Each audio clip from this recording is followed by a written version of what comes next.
The movies that time forgot. Welcome back to another edition, another episode of The Movies That Time Forgot, a review show where I talk about the movies that people don't remember or just don't know about. And today we're going to be talking about an old cult classic from 1985 called Legend, Ridley Scott's Legend. Let's take a look.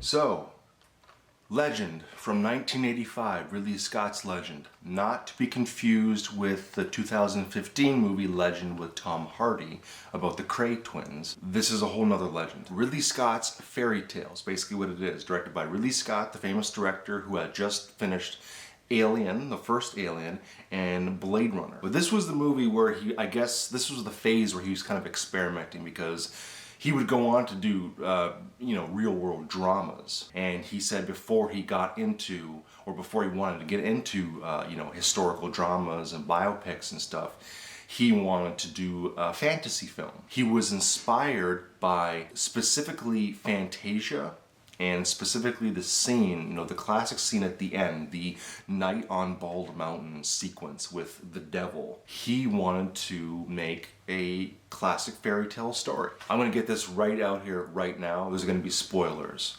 I just remembered to say that early on in the video. So spoilers if you haven't seen Legend. He commissioned a screenwriter, William Hortzberg, to write this screenplay about light and dark, about the devil creating darkness in the world by enslaving and killing the last remaining unicorns in the world. I first saw this movie on TV when I was a kid. I caught like the last 30 minutes of it and I was mesmerized. And then a few years later I would rent it on VHS at my local video store, and it became one of my favorite movies to watch. Now I should mention, the version that I've seen on TV and the version that I used to rent on VHS was the theatrical version, because there's two versions to this movie and there's a big difference. There's the theatrical version, which was the version that was released in theaters in 1985, and then there's the director's cut. And the director's cut is very different. Now I'll get into that a little bit later. The film takes place in this fantasy world. There's fairies, there's elves, there's unicorns. The film stars Tom Cruise. Tom Cruise plays Jack. And he is this kind of this young boy, this forest dweller. He has this friend, Lily, and she's a princess. He wants to show her the last two remaining unicorns in the world. It's forbidden to touch a unicorn. And if you touch the unicorn for some reason, and I didn't make up these rules, William Hortzberg did, but if you touch the unicorn, it'll become vulnerable. It will cease to be immortal. And the powers of darkness, the powers of B, will be able to kill the unicorn. And when they do kill the unicorn, they will have enslaved the world in darkness. So naturally, Jack takes Lily to go see the unicorns. He tells her not to touch it. She touches it. There's these three goblins, these three minions of the Lord of Darkness, and they, when they hunt down the unicorn, they cut off the spiral, which is also called an alicorn. Jack has to make a stand, and Lily gets captured by the goblins and taken to the Lord of Darkness's castle. And now Jack has to man up, and he has to get himself some armor and a sword, and he's gotta be the hero, gotta be the prince, getting through all these obstacles and these dangers, and he's gotta get into the castle and rescue the princess from the Lord of Darkness. Classic fairy tale. Along the way he meets elves and he meets fairies and all kinds of mythical creatures. Let me get to the absolute star of this movie, the real star of this movie, the best part. Not only do we have Tom Cruise, and this, you gotta remember, this was early in Tom Cruise's career. This was like right after Risky Business, but just before Top Gun. So he was an up-and-coming star. The highlight of this movie is the Lord of Darkness himself, the devil, played by the great Tim Curry. Yes, Tim Curry. Space! This is the best, absolute best portrayal, rendition of the devil in any film I've ever seen, in all of cinema. And the reason Tim Curry is the best, in my opinion, is because he actually looks like the freaking devil. And the makeup is so good. I mean, the makeup holds up today. The makeup is done by the great Rob Bottin. And the dialogue for his character is great. He has some of the best lines in this movie, and he's the villain of the movie. And I mean, he's the goddamn devil. But you actually kind of not side with him, but you understand what he wants and where he's coming from. You know, and he has a great line that says, "The dreams of youth are the regrets of maturity." That's a good line. I say that line to myself all the time. Visually, the movie is breathtaking. I mean, not just the makeup, but the costumes and the props and the sets are incredible. I mean, they're big legit sets. Instead of going out into a real forest, they built a whole forest in the stage, and it's massive. It has a pond and a waterfall. It's got all these trees, and they brought in live animals, bears and deers. I mean, there's like these shots where it's like a really wide angle, it's a distance, and you can see like there's no green screen, and the cinematography is beautiful. Look, whether you like a movie or not, whether you like a movie of his or not, the one thing you can always agree on, his movies look beautiful. So let me get into the director's cut. And normally when I refer to Legend, I always refer to the director's cut. There's a big difference between the theatrical cut and the director's cut. The theatrical cut is only 90 minutes. The director's cut is 2 hours. Because the director's cut is much longer, the movie has much better pacing. It flows much better.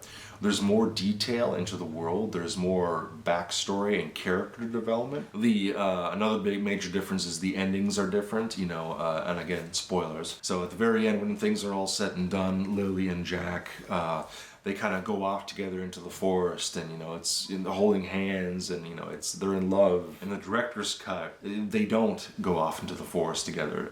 They're still friends, and and everything's the world's been saved.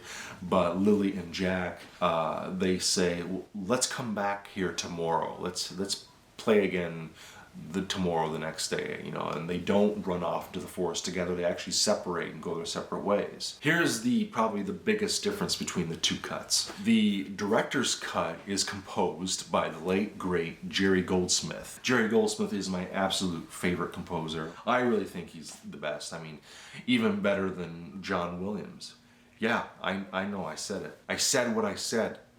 And the theatrical cut, the music is done by Tangerine Dream. Tangerine Dream, I've spoken about it in a few of my episodes here. Tangerine Dream was a famous, I think they were a German rock band in the 70s and 80s, and they did a lot of movies in the 80s, and they did the movies The Keep and Miracle Mile. The problem is that as much as I like Tangerine Dream, their music doesn't fit for this movie because it's just a basic techno rock and roll kind of sound, and it doesn't really fit this movie. Another big difference is the very opening of the film. You see in the director's cut, the Lord of Darkness, you don't see him until the third act. He has this even greater reveal in the third act. He comes out of this big mirror, and it's the first, you see his horns come out of the mirror, his hands, his hooves, and it's the first time you see him, and it's like this big dramatic reveal. In the theatrical cut, for some reason, they decided to show him right off the hop. And for some reason, only in this one scene, he has this neon black light makeup on. Everything is glowing. His horns are glowing. His eyes are glowing green. He looks all blue. And it's kind of cool, but it's really weird and doesn't fit the mood because everything else around him is dark. And then he never looks like that again throughout the rest of the movie. Also in the theatrical cut, there is a crawl, an opening crawl, kind of like in Star Wars. In the director's cut, they don't have that in at all. I guess in the theatrical cut, they thought people would be stupid and not catch on to what's going on, so they would have to literally spell it out for them. Why the different versions? Why the two different cuts? Well, here's the thing. The story goes that Ridley Scott, he made his movie, he finished it, and was happy with what he did, and he presented it. I guess for some reason they had a test audience. So sometimes when filmmakers and mainly studios and producers, when they finish a film, they want to test it, so they'll cut together a rough cut of the movie and they'll present it to an audience, you know, to get their feedback, to see what they think. And then whatever feedback they get, whatever notes, pros and cons they get, they change the film, they tailor it, they do reshoots, they edits, and tailor the film to that audience, which really makes no freaking sense to me. That has never made sense to me, because that's not really how you make a movie. You know, you let the filmmaker, you let the director make his vision. Not everyone's gonna like it, that's just a fact. Movies are art, and art is subjective. So you make a film, people like it, great. They don't, oh well, on to the next one. And apparently a good chunk of the audience, or all of the audience, were teenagers. You know, in fact, Ridley Scott, he was sitting in the back of the theater during the test screening, and all he could smell in the audience was marijuana. And he's like, okay, I think I know the kind of audience this movie's gonna attract. I guess this is the audience I gotta cater to. And even after he did that and released it, the movie flopped. Even after all that. What are you gonna do? The versions are so different, really so different, that one is actually a good movie, the other is actually a not so good movie. If you ever come across Legend, 1985, make sure it's the director's cut. Now, what I really want to talk about, and forgive me, this may be a little off topic, but what I really want to talk about is movies' influences on video games. I want to talk about this film and how it could possibly have influenced the famous video game series, The Legend of Zelda. Because there's a rumor, you know, an unofficial rumor, and I don't know if this has been proved or not, I don't know, and it could just be a coincidence, but apparently this movie was the inspiration for The Legend of Zelda. And this movie was written and started shooting in 1983, actually. The very first Legend of Zelda game was published and released in 1986. I wouldn't be surprised, because Legend of Zelda shares many similarities with this movie. The lead, the hero in both, is this forest dweller. You know, this boy from the woods. You know, Link in Legend of Zelda has to rescue, you know, the princess Zelda from the clutches of the evil Ganon in his castle. And of course, along the way, there are fairies, and there are elves and dwarves and stuff like that. And most notably, like I've only played the later Zelda games, like The Legend of Zelda Ocarina of Time for the Nintendo 64 and Majora's Mask. And those games, and you fans out there, and you Nintendo fans or Legend of Zelda fans know, you know what I'm talking about. Ocarina of Time, the little fairy, Navi, Tattle, whatever, you know. They constantly bug the shit out of Link, that annoying fairy. Hey, listen, hey, listen. Hello, hey, listen, hey, listen, hey, listen, hey. The fairy in Legend does that with Tom Cruise, kind of. Jack, and you know, she's like bugging him and following him around. Stop it. I personally believe that Legend was, in fact, the inspiration to Legend of Zelda. I think a lot of films have influenced video games in the 1980s specifically. Escape from New York, I think, was indeed, in fact, the inspiration for Metal Gear Solid. Or, at least, the main character from Metal Gear Solid. You know, Snake. The old John Carpenter film Big Trouble in Little China was apparently the inspiration for Mortal Kombat, or at least some characters in Big Trouble were the inspiration for some of the characters in Mortal Kombat, like the Three Storms, the guys with the big straw hats, and one of them Lightning. He's got the electric powers, I think was the inspiration for Raiden. This one is just my opinion, but I think Roddy Piper's character in They Live, John Carpenter's They Live, was the inspiration for Duke Nukem. You know, they're these big hulking guys with big guns, and they got the sunglasses. It's time to kick ass and chew bubble gum, and I'm all out of gum. Roddy Piper said that in They Live in 1988. I have come here to chew bubblegum and kick ass, and I'm all out of bubblegum. So I think there's a lot of parallels. I think a lot of films have and still influence video games, and some of the biggest famous video games. And I think Legend is one of them. I like the film Legend, but yeah, I know I always get into this. The only thing that holds me back in this movie is Tom Cruise. And it's not that he does a bad job in this. You know, his acting isn't the worst. It's just, I think he's miscast. He does an okay job, but he doesn't really suit this role. It's kind of distracting going back and seeing a young Tom Cruise play this knight. Let's see, where do we go from here? The final verdict, I guess. So, should the movie be remembered or forgotten? I'm gonna say remembered. Surprise. I do like the film. It's nostalgic for me. It's a fun movie. You know, again, only the director's cut. It's definitely a very unique film, but I think it's worth checking out. I think it's worth revisiting. What should I give it out of 5 stars? So I don't know. I don't want to give it a 4, but I love the film. I can't give it a 2. So I think maybe I'll give it a 3.5. Director's cut only.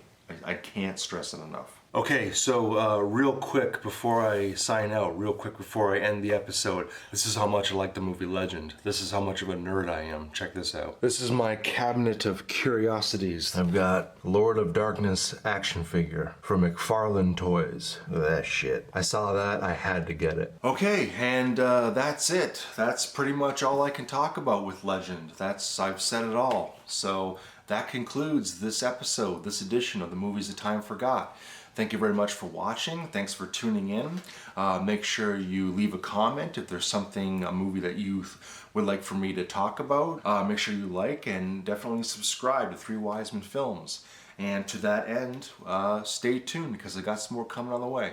Okay guys, I'll see you in the next one. Bye.